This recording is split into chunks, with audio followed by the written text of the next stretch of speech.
How the hell were you guys last week?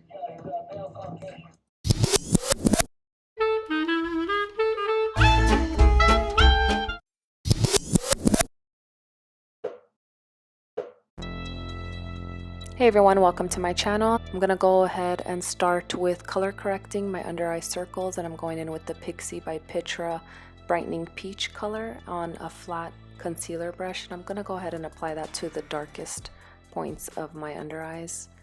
Then I'm gonna go in with my foundation, and the foundation that I'm using is the Healthy Elixir foundation by Covergirl, and I'm just gonna go ahead and pat that in with my Real Techniques blending sponge. I start with foundation first, and I like to have a base on my face first before I go ahead and start highlighting and contouring. And I do the application for the foundation one side at a time because I don't want the foundation to dry on the other side by the time I get to it. So I want to take my time in blending that foundation, even taking it down to my neck so that it matches the rest of my face. You don't want your face to look one color and your forehead another and obviously your neck another color. I'm going in with my Milani concealer to hide the blemishes, and I'm going to pat that in with my Real Techniques sponge. I'm going to highlight with the Tarte Shape Tape in light neutral, and I'm highlighting the areas that I want to emphasize, the areas that I want to brighten, and these are the highest points of my face that the sun would naturally hit. Then I'm going to jump into the LA Colors concealer in Toast, and I'm camouflaging areas that I want to make smaller and define. So the cheekbone area, the jawline area, the forehead, under jawline area, under my lip to make it appear larger, and I'm going to resize and reshape my nose into more of a like button nose with a slim shape. Contouring and highlighting is personal preference. Make sure you identify the areas that you want to emphasize and the areas that you want to camouflage before you go in and decide where you're going to place your product. Then I'm going in with the primer water on my face. I'm just going to spray all over my face and on the sponge before I go in and start blending out that highlighter first. That primer water really does help blend it out, and I am going to go in with that sponge and blend out the lighter areas first. Of course, right here I spread out the dark area a little bit more than I wanted to, but it's okay. Because it's a cream product, it's a little bit more forgiving. So I'm just going to go ahead and blend all that out and then move on to the contour area. Contour, I'm going to go ahead and blend that dark color into my hairline to make it a little bit more blended and seamless. And if you do have to pull your hair back to make sure that it's blended into your hairline, do that.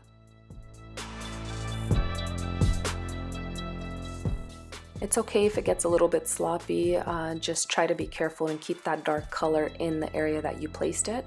Then I'm going to go in and blend out my nose area, and you see how much slimmer my nose already looks? Wow. And then I'm going to go ahead and blend out my under eye concealer with my e.l.f.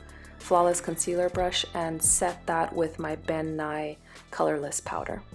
This technique is called baking, but because I have really dry under eyes, I just go ahead and tap that powder into my skin and set that powder with that sponge.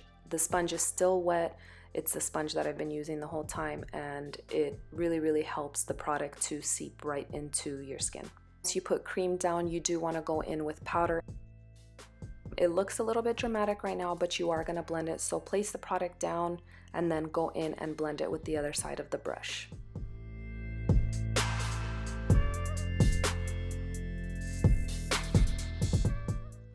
We're just going to go through the brows really quick because I do have a brow tutorial coming, so stay tuned for that.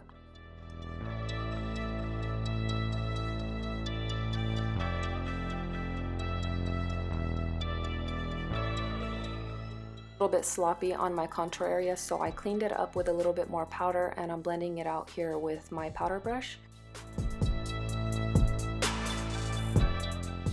The LA Colors concealer was a little bit more cool toned, and this bronzer is more warm toned.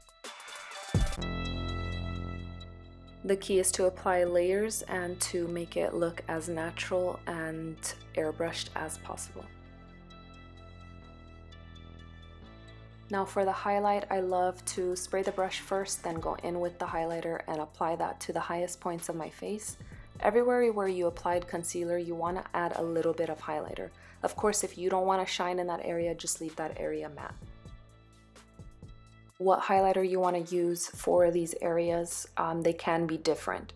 So for example, if I'm applying this highlighter, the Fuego highlighter on my cheekbones, and I don't want to apply a gold highlighter on my forehead, you can go in with a different highlighter.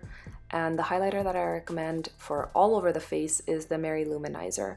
But I did go in with the Fuego highlighter and I applied that to the highest points of my face. If you do have a lot of texture, just be careful with highlighter and go in with a light hand and then build it up like I did.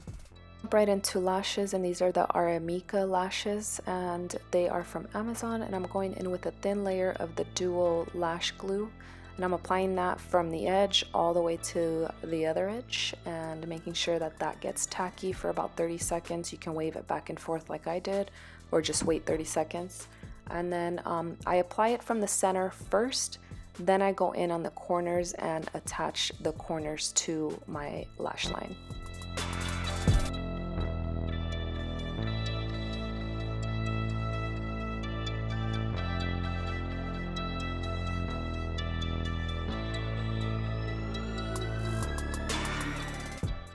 Look at that difference.